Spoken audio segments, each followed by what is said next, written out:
இது எப்படி காய் இவ்வளோதானா? ம், இதுக்கு மேலே வராது. இதுக்கு மேலே வளராது. இதுக்கு பேர் தான் கஸ்தூரி வெண்டை. ஓ, கஸ்தூரி வெண்டை. ம், ஆனால் இவ்வளோதான் காய்.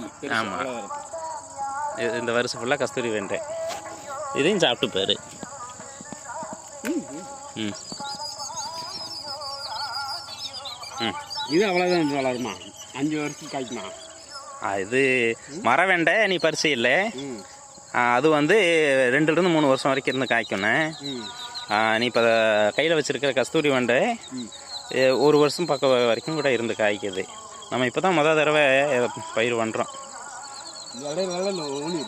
மற்ற வெண்டைக்காயெல்லாம் பார்த்தேன்னு வையே காய்ப்பே முடிய போகுது.